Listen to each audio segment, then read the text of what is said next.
Gottlieb Nudge It. This is a Gottlieb System 3 game, one of the rarest games that they made. There's only 54 or so of these made. Alphanumeric display, Gottlieb System 3 electronics inside of it. You can see the playfield here has no flippers. We're looking at 5 by 5, so 25 lights. 26, 27, 28, 29, 30, 31, 32, 33 44s or 47s. It's probably got 44s in it. And then it's got like 6 or so flash lamps up there. And then you've got this flash lamp up here in the siren.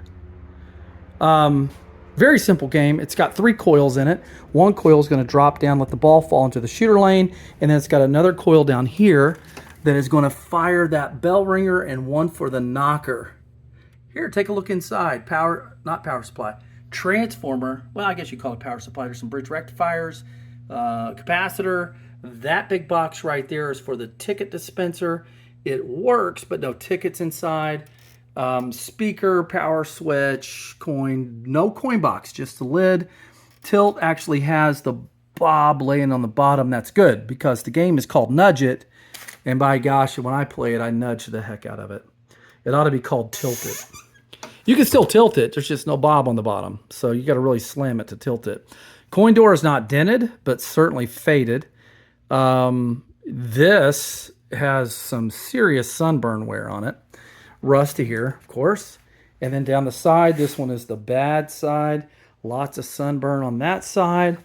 Over here, looks pretty good. Almost 100% presentable. Almost.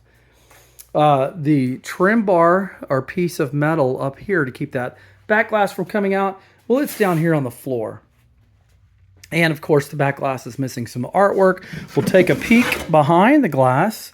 You can see it does not have your typical hinged out light board. It just has, well, it just has a bunch of flash bulbs, which look like they're dual voltage. Maybe they're not. They gotta be. Low voltage, lower voltage. They're not extremely hot. That was been on for a long time. Way you're going to open this is you're going to pull 2 pins, one here, and then inside you just get to lay this back about this far, just far enough for you to disconnect this line, which goes to the flash bulbs. Down below you have one for data for the alphanumeric display and one for power for the alphanumeric display. If we take a peek inside, you've got System 3 electronics. So the whole head here is just packed as tightly as it can be with System 3 electronics. Down here in the bottom, we have a CPU board. Replace the lithium battery. Slight signs of potential acid damage showing up on the 8-pin chip just south of that lithium battery, and then the one below that. But it shows no electronic signs of failure, but I wanted to note that. Over here on the left is the soundboard. I can't tell you how many games have this particular soundboard, but you could look it up and see what else it's compatible with. And then down below that is a driver board. And there you go. Those are the boards in the game. And I've already talked to you about the power supply board and down the bottom with the transformer. And so, as you can see, she's up and running. Now, there's a little siren doohickey up here. It's all one unit. I thought that it had a motor that spun this around. And maybe it does, but it is not functioning. The light comes on, but it doesn't spin around and do what you would expect on, F-14. Did I say that right? High speed, lethal weapon. Does lethal weapon have a siren on top? If it doesn't, it should. All right, glass back in.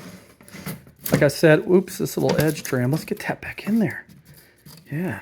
So that piece all bent up. Somebody tried to get into the game for who knows why. They couldn't do anything with it, I'm sure. I mean, if they could do something with it, they would have had enough intelligence not to bend that up. Game's up and running. Power switch is right down over there, kind of in a weird spot. Legs are set up at the position in which it is made for the tiniest of children. And of course, the purpose of this game is to teach them how to gamble. It is on free play. There are 3 game modes here. There's one very basic mode. There's this one, which is game 2. And then there's a game 3. We've just had it on game 2 for quite a while. It seems to be the funnest one. And you can set this up for 1 token, gives you 1 ball, but we have it set up for 3 balls because it's just kind of lame to have it on 1. So let's give it a run. Just beautiful music. Actually, music is pretty nice. I like it. Let's focus. Okay, I'm going to pull back the rusty shooter here. And we're just going to launch it, and let's see what happens. And no lights are on, but we have 2 lights that are out, the top one and then this middle one. So since these are out, the assumption is that this is the column that I need to drop a ball on. So let's see what happens. I'll probably miss it anyway. I did. Now, I missed it. I didn't get in the particular column that it wanted me to be on, so now on ball 2, it wants me to try for this one. Now, it says over here that I'm on ball 2. We don't see that, but it would normally say that.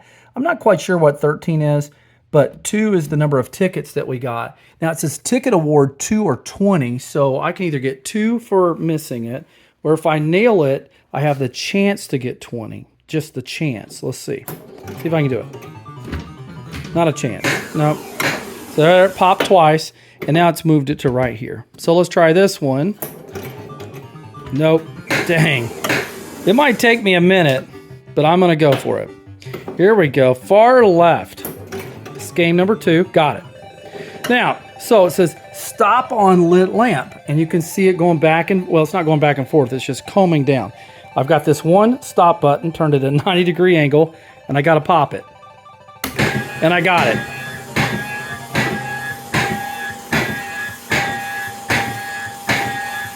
And this game just is so loud, you can't even hear the bell.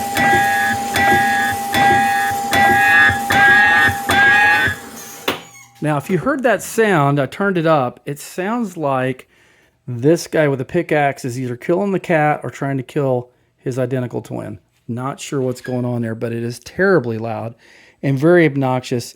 No parent would say, hey, Lucy, let's play that again. They just wouldn't. It just sounds terrible. Let's try again. This is my last ball. I've got 20 tickets. It's actually my second ball. You can see on the left. Here it goes.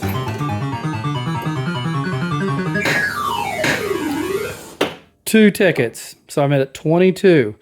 Now again, this column here, it's got to be lit either here or here because those are the lights that are out. No chance.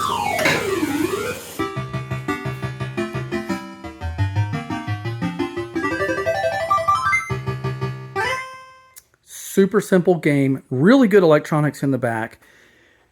It's not so fun, let's face it. But there was only 50 some of these made, so that puts us into the mega rare category, especially since the game is 35 years or so old now. That means that this is rare. But is it interesting to you? Is it interesting enough for you to offer me some money for this little nudget game so that you can go through and repaint the cabinet, powder coat the metal, new legs or powder coat the ones, new leg bolts? Clearly you're going to paint this whole cabinet and make it beautiful. Coin door is going to get powder coated. And if you can get a glass for it and that piece of trim comes with it, and you can figure out how to get it made, you will have a pristine example of a Gottlieb nugget. Nugget. It almost sounds like nugget or fudget.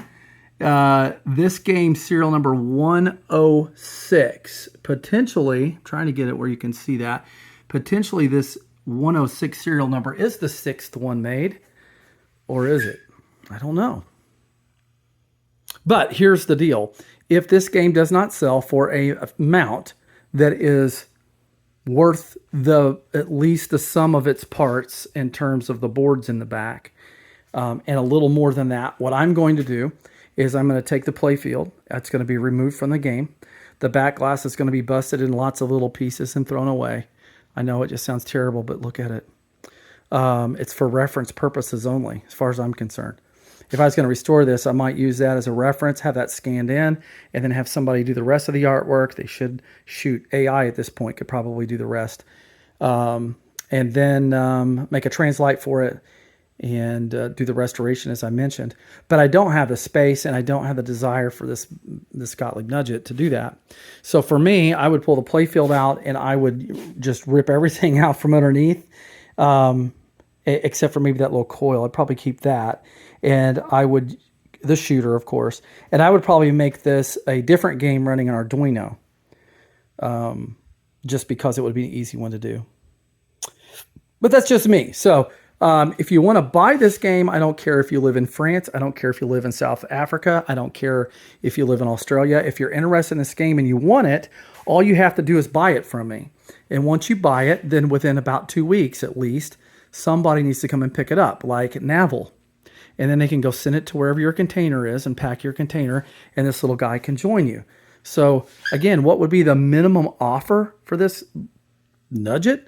Well, the sum of the value of the boards in the back and the parts. I mean, the Nudget playfield, I really don't care. Now, however, if you're interested in the playfield only, and you want to throw in a very handsome offer on the playfield because your Nudget has a terrible playfield, well, this one's not so bad. It does have a wear spot right there. But otherwise, I would really like to sell the whole thing as one piece, or part of me really wants to use an Arduino and make my own game out of it. Heck, I would just make it Nudget. It would be one of the versions of the game. So anyway, there you go. I don't know. What do you want? You want it? Let me know. popbumper@gmail.com.